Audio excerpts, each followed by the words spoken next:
Hello. I am coming on live here for my Meaty Musings Tuesday night live that I do every week at 8 p.m. Eastern Time. I decided to tap on live over on Instagram at the same time. So I'm going to attempt to field questions and topics from both places. So go ahead and write in, and I will do the best I can to answer as many questions as you have. I had some, hi, thanks for joining. I had, hi, Janice. It's so great. I love seeing people who are in my groups pop on. Um, so I have so many people asking about so many different aspects of, oh, the difficulty it is with having naysayers and people who say, well, where are the studies? And, why are you doing what you're doing? And are you still doing that crazy thing that you're doing? And, um, you know, nobody's worried about the study that's showing that pizza and pasta and bread and ice cream and donuts and cookies aren't good for you. But they're so interested in making sure that you prove to them that all of a sudden you're eating this nutrient dense way of eating and want to see the proof. Hi, Tammy. Hello to Montreal. Um, so, you know,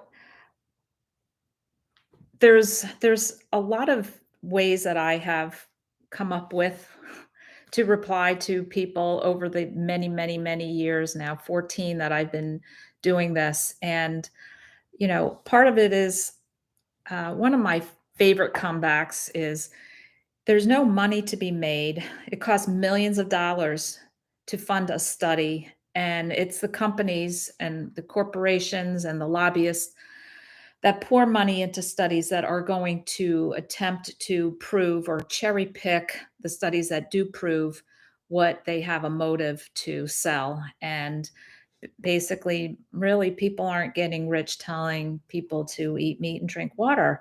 So, that's a pretty good comeback too. So, um, all right, I have some questions coming in.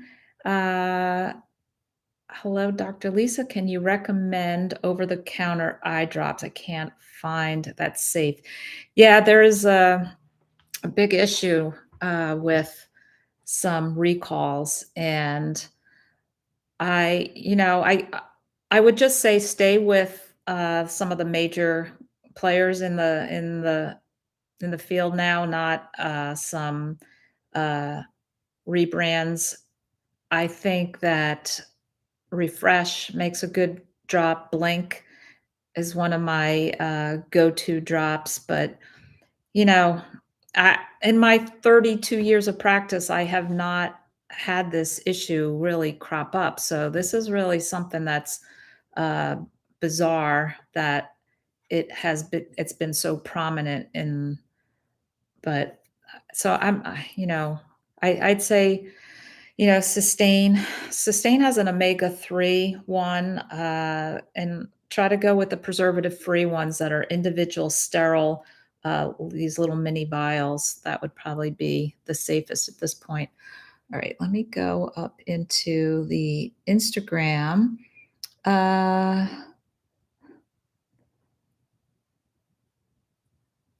okay. Peter Place says, I have dry eyelids. Recommend anything. I'm 90% carnivore. All right, so dry eyelids there's a lot of different reasons behind what could be, and I'm not sure if you're talking about dry, scaly, to the skin of the eyelids. Uh, for that, I like to recommend beef tallow for a lot of things because anything that's really natural to put on. I would also recommend the first thing that you try is go 100% carnivore at least for 90 days because so many people say that last 10%, you say you're 90% carnivore, that last 10%, in many instances, people say that last 10% that you finally give into makes 90% of the difference of, how much more of an improvement that you will attain from, and, I don't know what that other 10% is that you're having, but, that would be probably my first go-to along with just trying a little bit of, beef tallow. Because I'm all about root cause. There's gotta be a reason why your skin I don't know whether you have skin issues elsewhere, but there's a reason behind it, and I would first do the total elimination and say 90 days beef, seafood, eggs, what else? Butter, bacon, basically meat, seafood, and eggs, and then after 90 days, go ahead and add something back in if those, dry eyelids are improving and you're feeling great, then go ahead and reintroduce something one at a time. Some people are actually allergic to eggs, so you might wanna I know it's very drastic to say I wanna do the lion diet as an elimination, but it's really ideal. Get rid of all plant matter, get rid of, and like I said, even the eggs just to see if I don't know if you've got leaky gut, if you have other issues that are causing you to be more reactive at this point until things heal. All right, I'm gonna, keep scrolling down into Jenna says, "Hi, what's your favorite deodorant?" So, I have a whole video that I'm working on that I am going to talk about that last week when I did that Yucca one, the couple of topics that came up were people who wrote in the comment section scanning, and they couldn't believe how much stuff they were tossing out. But there's some really, really good products, and in my opinion, and there's ones that are also not just the beef tallow based ones. There's some pretty decent ones. So I right now I've been using the beef tallow one that and I actually just ordered and got in Fancy Farms fancy pits. So what I'm doing now though, before I do the video, is I'm doing an entire week of each of these different deodorants that I ordered just to see if, because that's the big thing with these natural deodorants. We're so used to, our skin's used to all the ones with the aluminum, zirconium, and all the antiperspirants and the deodorant aspects of the chemical ones. And there's some really good ones out there, though. And I'll have to say, and maybe you can all comment in if you had the same experience where so many people write in, and it was the same for me that once I went carnivore, had so much less body odor. I even had one woman in my groups this past weekend mentioned that her feet used to stink and no more at all. So it's pretty interesting. Hello, Winnipeg, Canada. Any special considerations for osteoporosis and carnivore? No special considerations other than thank goodness you found carnivore. And the only other thing that I would tell you for sure, which I tell everybody, is you should all be on a weightlifting routine. Everybody, it's so important. Do weight bearing exercise. It's so good for our bones and our muscles. Hello, Brittany in Georgia. Do you have suggestions for liver cleanse or detoxing limbs or infrared saunas that don't break the bank? Yeah, the infrared sauna thing's a tough one. I wish I had access to a sauna. I am in the process of looking into those infrared sauna blankets because I don't have space. I don't have room. I don't have access to a sauna. So I don't know if some of you have a great infrared sauna blanket that you're using, go ahead and put that in the comments because I would love to. Because you go on Amazon and there's like 30 to choose from. So Let's see. North Carolina, 17 months carnivore, 115 pounds lost. Wow. That's pretty unbelievable. Um, and I want to just add in here after that comment, not to burst the bubble, but I know there's so many people that come to this and see things like that and get so excited. But remember, this is not a quick fix weight loss, fad. And for most people, it's a very long process of healing. It's not a typical where, this person probably had not such damaged insulin resistance and not so much leaky gut, like didn't potentially have a lot of things that needed to heal. And the body went right into, let me get off this excess fat. So I just want to say, don't get frustrated. I have so many people that they get a lot of positive benefits from this, and then it ends up where they get really frustrated because they see all the Transformation Tuesday pictures and people talking about so many great changes that they're having, and they're not seeing it yet. So, but just keep focusing on the positive benefits that you have been feeling and have faith because insulin resistance really does take a while to reverse, to heal, to change. So don't think that this is something that for so many people they come into it and their weight magically just drops off by eating all the meat. So I wish it was that easy, but most of us have spent decades eating garbage, like garbage. We treat our bodies like a trash can. So, all right, let me go up to um, how would carnivore work with people with kidney disease? Works great. And uh, there's so much information about that this it's a myth that you can't do high protein carnivore when you have kidney issues. And this is really not high protein. This is adequate protein, moderate protein. Yes, high probably compared to what other diets you were doing or the standard American garbage, what I call the standard atrocious diet.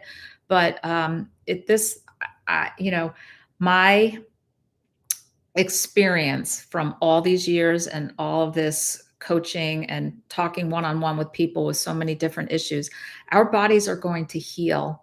Our bodies are meant to stay on earth and evolve. They are taking away the toxins and giving the body the proper nutrition. Your kidney's going to heal. Now, if you've got end stage kidney disease, obviously there's a whole different sort of issue that you need to be cautious of. But from everything that I've seen, that there's no issue with that. And you have to do a lot of your own research because you will be told over and over by the medical community that is, just basically reiterating a rote dialogue of, oh, kidney disease can't do a lot of protein. So playing around with the Yuka app, and every food I checked has something bad in it. All right, Denise, but remember that Yuka app is very slanted and jaded because if it is high fat, they flag it as not so good. And in our book, it's really good. I demonstrated that. Remember, I scanned the Kirkland organic grass-fed butter, which is just awesome, and didn't get a good rating, right? So, and then I scanned, I think it was I think I had a goose liver pate that was really high in fat, but it had, pork liver, goose liver, duck fat, it had all sorts of really good stuff in it, had a high fat ratio, and all of a sudden, because they must be using the government pyramid for determining what's healthy and what's not. So, um, don't remember that with the food thing. You know what's good food. Good food is meat, seafood, eggs, and some dairy. So um, there's really not much that we really need to scan as far as food if you want to really come down to it. Because if you've listened to me in the past, my one of my favorite things to say is do not eat anything that comes in a box, a bag, a bottle, or a jar, because we are eating meat, seafood, and eggs is basically the the gist of it. So we're not scanning a barcode on a package of eggs, although that would probably get a bad rating and tell you it's high in cholesterol and high in fat and not a good uh, food. So um, I love scanning items. Thanks for sharing. Yeah, I had a feeling that people were gonna take to it like I did, which was when I tell you when I got it, it was like when I say addicting, it's like you wanna just pick up every product you have um, in your linen closet and under your bathroom cabinet just uh, to check all of the chemicals that are in these things. Um, and you showed your daughter and her friend, it's very good for them to realize, yeah, just the younger they learn, about chemicals and fragrances, we should not be putting fragrances on our bodies, and there's so many that are in so many products aside from, the whole perfume thing too. Bobby says she uses milk of magnesia for deodorant. Yeah, I remember that. I think this was a way back when I was in the original Zeroing In on Health group, and I do remember trying that. And then I don't know, it was the thing of getting it on, and I don't remember whether I used a cotton ball, and then I just ended up going to. I like really using more of like the cream deodorants and but I'm being diligent about testing different deodorants and at least going to be able to give you my opinion on what has seemed to work best for me. Do you eat much corned beef and do you have any good recipes for it? So I do eat it once a year when it's $1.99 a pound in March around St. Patrick's Day. Um, I do enjoy it, and I just made, I think it was, what was it? I don't know, last week, whatever. It was a couple days before St. Patrick's Day. So if you go look at my live, I made it corned beef Swiss quiche or frittata with a pastrami meat bottom crust to it. It's really good. And then you can also if you've not tried my meaty muffins recipe in YouTube, you can cube up and put any meat in there, and it's so good. And then, so as far as the corned beef, I it's so simple to either on a pot on the stove or the crock pot is the easiest. And that's my recipe. Basically, throw it in and eat meat. It's really interesting. So many people are looking for now the quiche recipe and the meaty muffin recipe for sure is such a great staple to have because you can put any leftover meats or any meats that you buy on sale and have and put it in there. But other than that, pretty much just grill it, fry it, air fry it, um, and crock pot it, and just eat delicious meat. Kathy says her weight progress is slow and hang in there. Yeah, because I say, all right, so you're doing so well, so many different things got better for you, whether it was aches and pains or GI issues or skin issues, but the weight's still lingering. It's kind of lagging in the success you're having in other parts. But what are you going to do different? You're going to just start adding in a salad because you're not losing weight now? I mean, I just think that I hate to say it's patience. A lot of it has to do with patience. I mean, if you still are having a lot of trouble and you're still not feeling good and you have fatigue and there's just more issues going on, then you really need to look into different things like histamines, oxalates, CIRS, the chronic inflammatory response syndrome from mold, parasites. There's so many other little extra avenues that you got to keep really going down the rabbit hole you know, you're really steady on this, and there's certain things, and I'm not talking about just a weight loss issue. I'm talking about overall how you feel. My mother started carnivore about 6 weeks ago, doing well. She has no gallbladder, and she's having terrible meat aversion issues this week. Nauseous and nothing sounds good to eat. Ideas. Well, first of all, so you know, get her, make sure her favorite foods, or switch off and say, we're gonna make shrimp and scallops this week. You don't have to be so dead set every single meal has to be meat, and maybe that little bit of a change up will help. Or I have a recipe for a seafood medley that's got cream. Oh, thank you. CA, trying to see who that, Krista. So let me just finish with that comment. So one of the things I'm going to tell you that I actually have gotten from my own mom is when they say, "Oh, I can't eat meat again," or and whatever what you're referring to as this meat aversion, a lot of times that's that little ditch demon in there wanting to get back to the carbs and trying to make a stink about, I just can't keep doing this. Well, you know what? They want some bread and some potatoes and some rice and some pasta, and they're going to say whatever their little ditch demon wants them to say to get them back to the uh, get back to their drug. Because I come from this from the side of full on addiction. I have people writing to me so often now, especially after my Tackle the Cravings video I did, saying, "This is crazy. I've given up so many addictions, habits, drugs, alcohol, coffee." They list every single thing you could possibly be addicted to, and then they say, "I never in a million years would have thought that getting off sugar and bread was going to be as difficult as it is," and they are just keep falling back into it. So and as far as not having the gallbladder, I get that so frequently. There's so many people without gallbladders that have been carnivore for 10 years.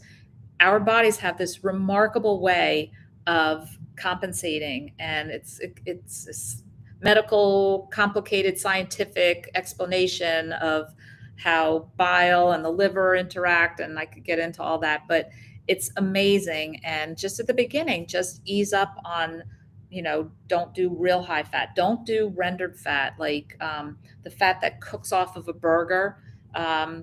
Don't, anything like liquid fat is harder to initially, especially to digest. So but remember also the meat aversion could very well be the desire to say, "Oh, I'm feeling nauseous, I need some bread." um, all right. Krista says, started carnivore a month ago, down almost 20 pounds. Started having eye issues 6 months ago. Optometrist saw nothing, sent you back to your eye doctor, and she said my left retina is messed up.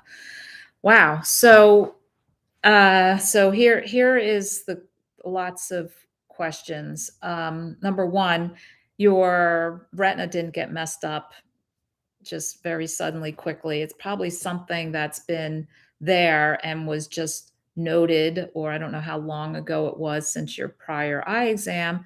But Krista, I'd need to know a little bit more, because a messed up retina is not a type of thing that I can really give you an answer on. Is it early macular degeneration? Is it, I don't know what a messed up retina is. Try Little Seed Farm deodorant. It's great. Okay, I'm going to look that one up. Little Seed Farm deodorant. I have quite a few right now that I'm trying, but I'm going to look that one up. I have to write this down. Okay. Doctor, would you clean the waist backbone on big shrimp? I just did a couple days ago. Thanks. Yeah, I know. We used to always call that the poopy vein. And so, yeah, I guess if I saw it in there, I'd pull it out. But technically, no, you don't have to. Let me just write this down. Little Seed Farm, just so, because I'll never go back and find that. All right, Wild Beauty Willow says, does carnivore help with autoimmune disease? Yes, it's one of the best things about carnivore is how many people suffer from so many autoimmune issues, from lupus, rheumatoid arthritis, psoriatic arthritis. Um, there's so many, and autoimmune is so huge as far as it goes into skin issues, eye issues. A uveitis is an autoimmune issue, and but yeah, it is one of the like ideal ways of healing a body from autoimmune issues. So, autoimmune issues basically is your body is mounting an attack as if there's an antigen, an offensive entity, and it's mounting an attack against it. So, um, the whole carnivore way of eating is one of the best. And one of the best things I always try to help people out and tell them, so go into the YouTube search box and type in carnivore autoimmune disease, and you will get probably 50 videos showing either testimonials or different influencers talking about or having an interview with somebody specifically regarding autoimmune disease, and you'll be able to binge watch for days. Uh, Roxanne says, I do more low carb keto due to some health issues and I can't lose weight. I had half my thyroid removed in early 30s. I have issues there with hormones. So I'm not sure what your health issues are that require you to do low carb keto. And have you tried carnivore? Because maybe that would help. And do you measure your glucose and your ketones? I think and have you either ordered your own blood work, or had your doctor order fasting insulin so that you know if you're insulin resistant, you want that under 5. There's so many different things to look at when there's a stall in not being able to lose weight. So that's why I say come into the groups and you can talk with me every week. I can look at your blood work. You can ask questions every week and I can get to know you. I take notes on everybody as the weeks go on so that anytime you ask a question, I automatically know a lot about you to be able to answer better. Pam says, can you do carnivore with a low functioning gallbladder? I'm already using digestive enzymes and meat still sometimes make me vomit. Any advice would be appreciated. Okay. Yeah, you just need to maybe hit it from a different angle as far as don't go real high fat at the beginning. You really need to if you're getting to the point where you're vomiting, obviously something's got to give. You have to figure out what percentage, what macro of fat to protein works for you. Because when you have specific issues like this that really need time to heal and are going to heal, but you have to figure out, because obviously in the meantime, you have to eat. But the best thing is to start tracking, because you really need to be able to measure so that you will know. Let's say you go a week eating a certain way, and then you can go into your app and see what your general trend was in your fat to protein ratio. It's important to wear sunglasses if you have glaucoma. No, wearing sunglasses has nothing to do with glaucoma at all. And I try to encourage everybody, once you have dropped the seed oils, the processed food, the sugars and the grains, all the inflammatory foods out of your diet, then it's really important to get outside and get sunshine into your eyes. I purposely do not wear sunglasses when I'm outside. I wear them when I'm in the car because the windshield blocks the sun anyway, and I will wear them outside if I've already been out there for like an hour and gotten plenty of sun in my eyes, and then I need to do some work or reading and just to cut the glare. But for the most part, I wear no sunglasses. If I go out for my hour-long walk, whether it's early in the morning or closer to sunset, it's ideal to get that sun into your eyes because our eyes are really part of our brain and it's so important to our circadian rhythm. And there's, I know we're all brainwashed though to not be outside without sunglasses on because how it's going to cause, damage to your retina or cause cataracts and all that. It's not what causes cataracts. Sugar, processed foods, seed oils. Get rid of all of them out of your diet and let the sun shine in. Is it important to wear? No. Do you recommend wearing sunglasses? Yeah. So I'm another one of those advocating to not wear sunglasses. So for sure, wow, that was interesting. Two of those questions right in a row. Same. Replacing my pots and pans and air fryer due to flaking nonstick. Are there any you would suggest for either of those or better? Yeah, I'll put a link. I just purchased a non-Teflon, non-PFAO and PFOS ceramic. I did purchase a glass air fryer that I tried. The big drawback, if it was only 2.7 quarts, it was so tiny, so I got really annoyed. Plus, the metal rack that was in it, it seemed like it was aluminum, and so I didn't really want to use that. But I actually do like the whole concept of the glass one, and it was easy to clean.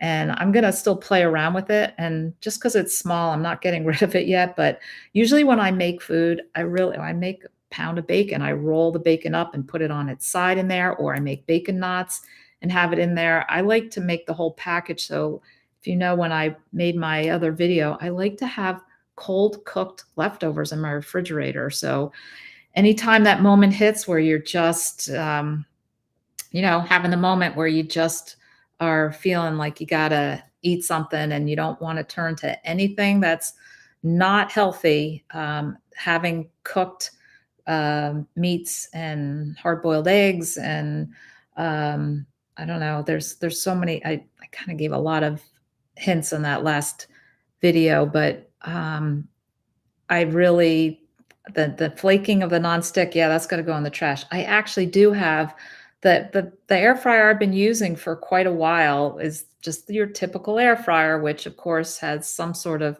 nonstick coating. So that's of course what I'm on a mission now to replace and hopefully, but I never will give you guys any sort of recommendation until it's something that I love and use and it's easy to clean, it works well, it's durable, like all those kind of things. But I think that this nonstick ceramic with no nonstick metal in it. It's ceramic coated. So we'll see. I'm torn between the ceramic and the glass, but I'm gonna check them both out. I've been burning pain in my hip joint. Just wondering what I can do to stop the pain. Huh.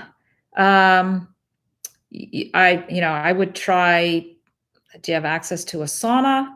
Do you have access to I actually, some people would say try cold therapy. Um, is it something that's sudden? Is it something that's intermittent? Does it just come and go? There's so many different kind of questions to that, but it's kind of interesting to describe a hip pain as burning. I put a cape on my computer and now I have a supercomputer. I did try carnivore for a couple months, and a doctor I'm working with for histamine issues freaked out because your BUN was high. My BUN's always a touch high, but who's to say that a touch high is not normal for a carnivore? Fasting insulin level, when should I take this level? I'm 5 weeks into this way of eating. All right, let me bring up this thing with the blood work. We can use it as a tool, but I have to say a lot of times we get hung up on these numbers. And remember, what are these normal ranges based on? Who are they based on? And what are they based on? And to feel that you're doing such an amazing change for your body by getting rid of grains, processed foods, seed oils, sugars, right? We're getting rid of all that toxic junk. What makes us think that our body is going to start healing? And I have people say, I lost weight, I got off my diabetes meds, my blood pressure's coming down, I'm almost off of my blood pressure meds. But my doctor's freaked out. My LDL's up a little and is insisting I stop this crazy meat diet. Really? You think the body is going to correct all these other things? You feel great. You look great. The doctor even comments, oh my gosh, you lost 60 pounds. That's amazing. And do you think that our body is really just screwing up our lipid panel? Like, it makes no sense at all. So the thing with blood work is, sometimes a lot of times I like to say, just do not even get it tested for a year. Because a lot of times, especially if you're losing weight, your blood lipid panel is going to be a little wonky anyway from the fat that you're releasing and all that. So I think what you really need to do is certain things. I'd say, yeah, fasting insulin would be great to know. So if it's under, let me just see what that question was again. You want it under 5. When should you take the level? You're only 5 weeks in. You know what? I would cruise along for at least 6 months, and then, you could potentially at 6 months go, "Pff, everything's great."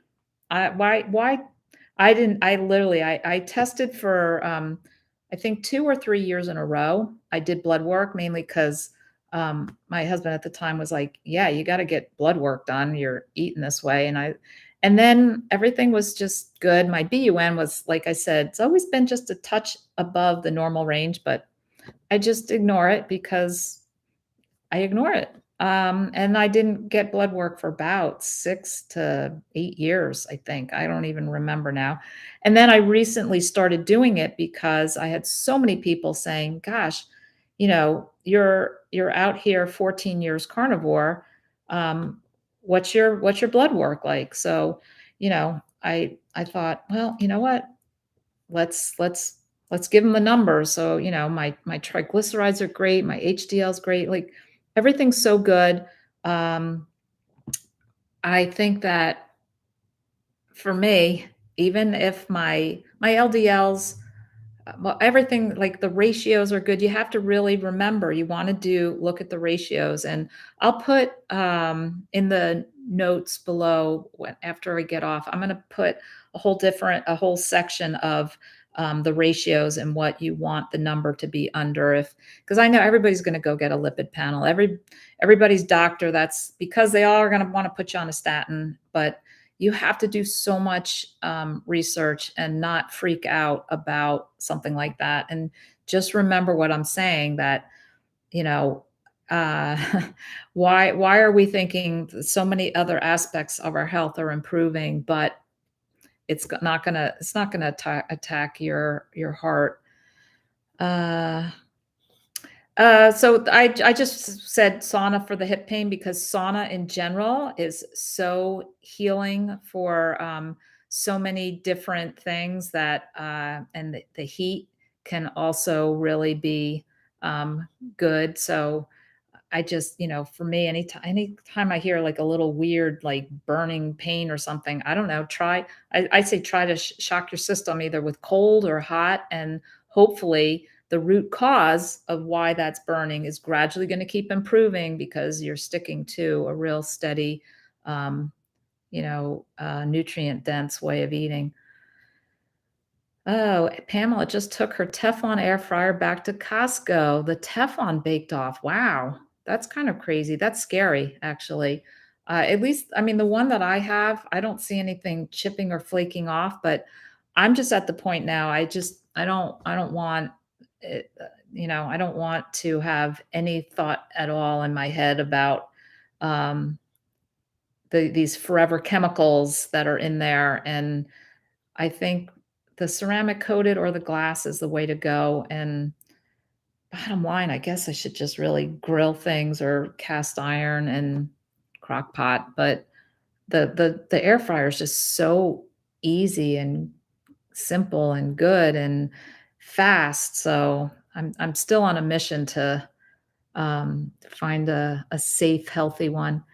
Tracy, hi Tracy. I know Tracy. Went to get eyes checked last week, have narrowing of both eyes. So you're talking about narrow angles, and they're going to do a laser procedure.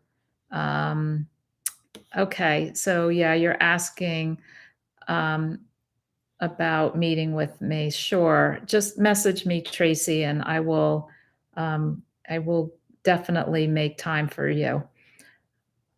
Uh, Starting carnivore and wonder if eating cream cheese with chocolate collagen peptides mixed in is okay or no cheese at all. Oh, Kelly, that's such a loaded question. Such a loaded question because there's so many aspects in there of that I would love to uh, come at you with, which is the chocolate collagen peptide. Okay, so the chocolate collagen peptide is definitely going to have some sort of stevia or erythritol. It's going to have some sort of sweetener in it.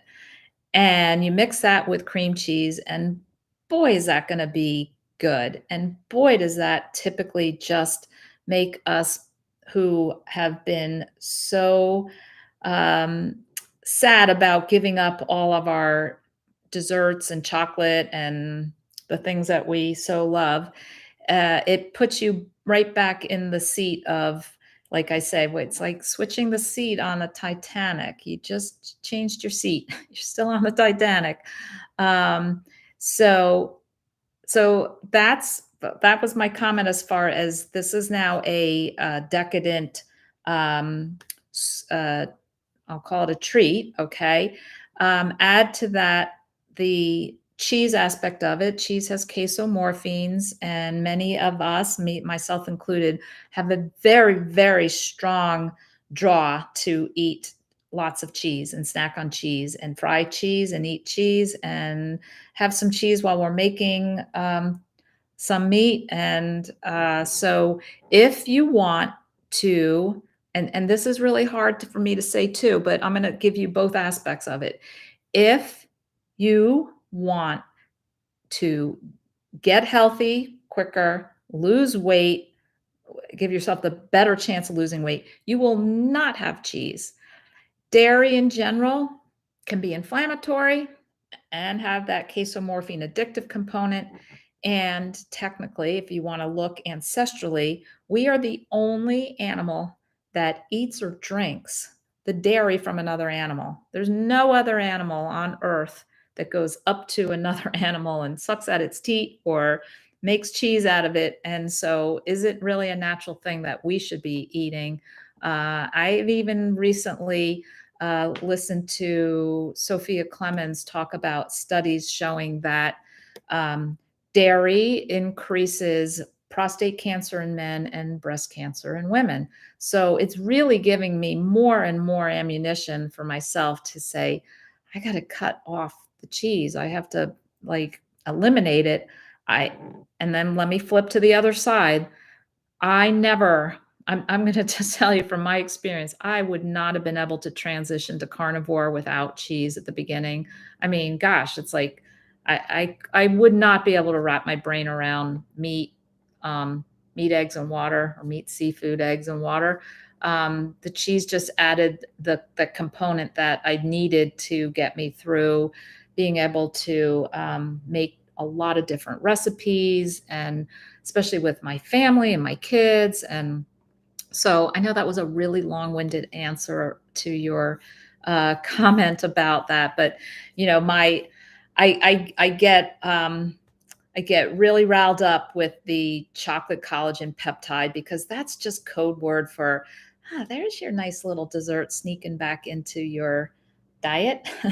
And then you want it every day. And then you skip a day and then you're like, I gotta make that again.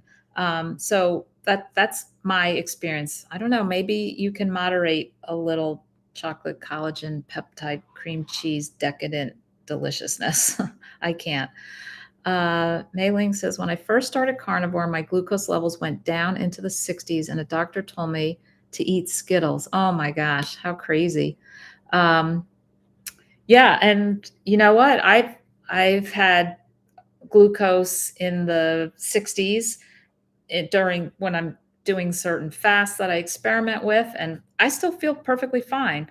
If it went dangerously low, and I don't know why my body would allow my glucose to go dangerously low because our bodies are so fine tuned to keep our glucose, in within a certain range to not risk us having trouble. So yeah, the 60s that's actually really good.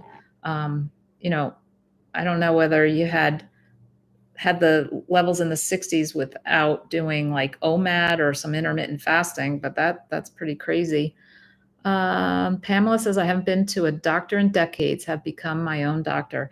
Yeah, I order my own blood work. I am thinking to myself, I'm really happy that my need for the medical system at this point is if I am in a very bad accident or, fall out of a tree, like there's some traumatic issue where I need some bones reset.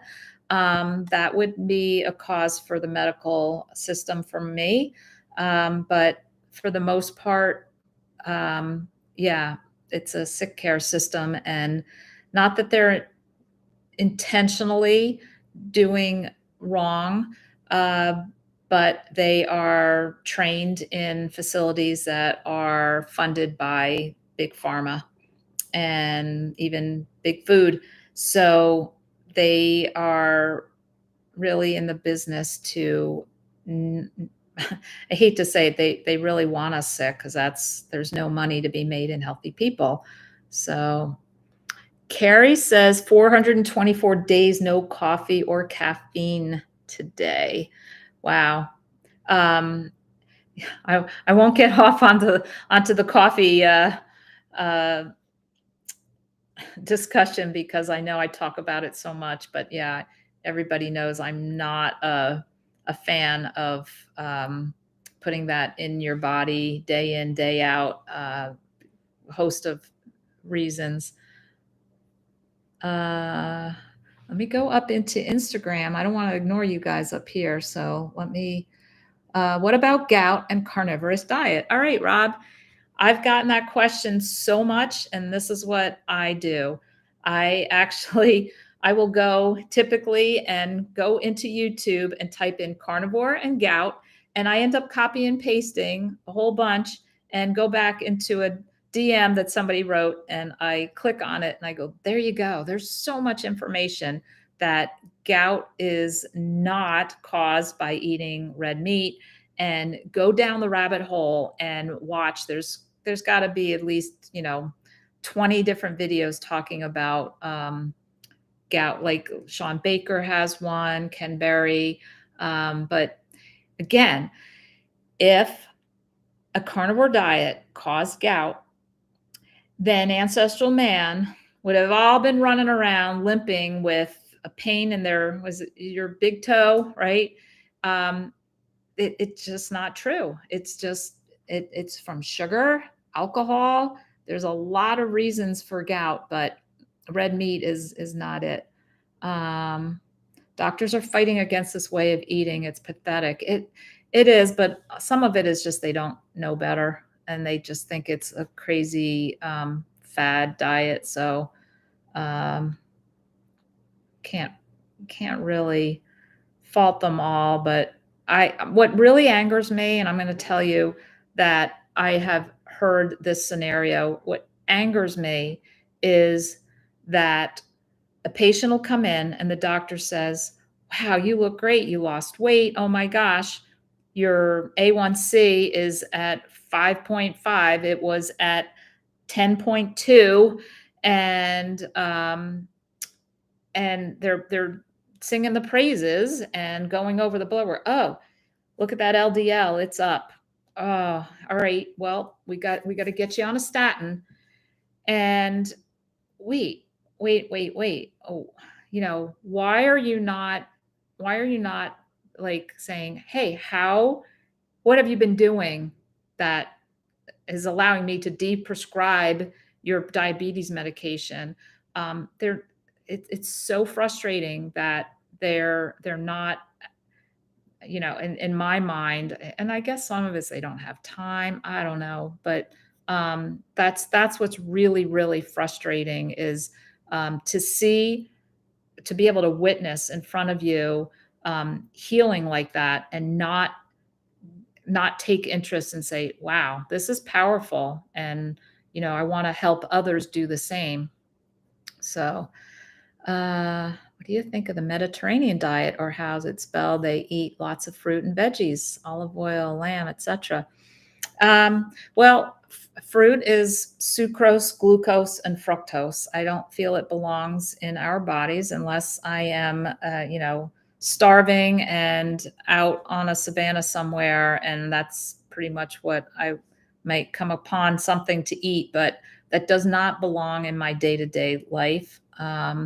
And the vegetables, I I'm, you know, you're asking somebody who's gone 14 years without eating fruit and vegetables, and I feel phenomenal. And I don't trust olive oil.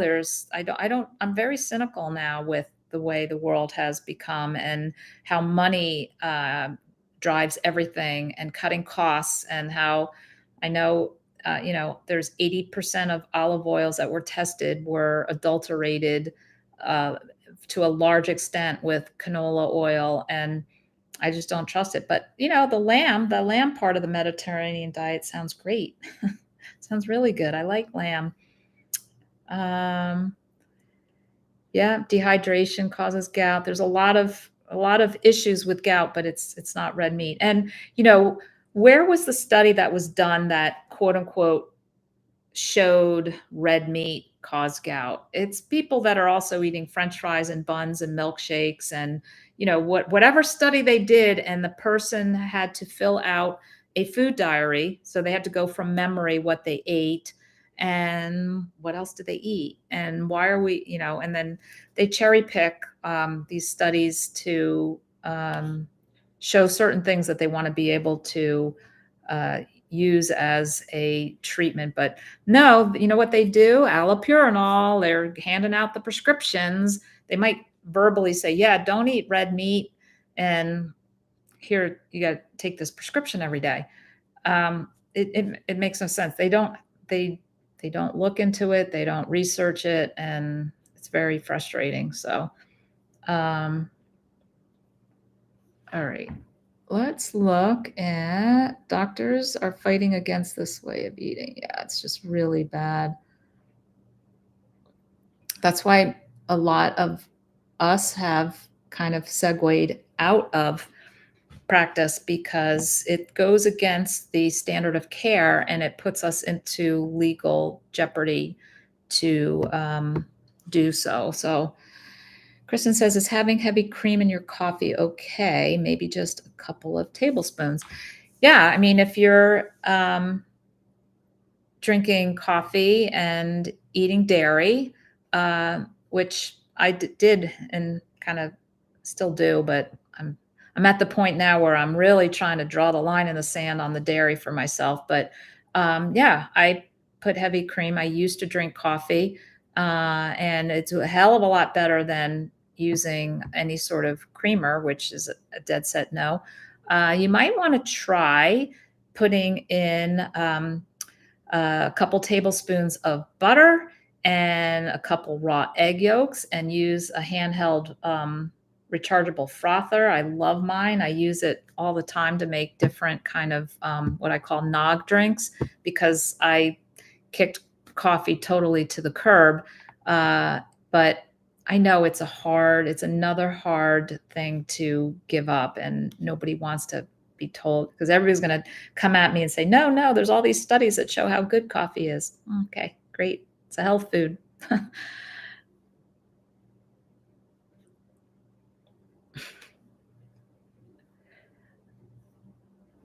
Yeah, same with the COVID when they said the horse dewormer was bad and the jab was the savior. Yeah, I know. I I'm so disillusioned by so many things, and it's a scary world we live in. So, hi, Doc Lisa. I get these little white cyst pimple things inside my eyelids. Do you think it's due to too much butter or fat? No, I definitely do not think it's from that.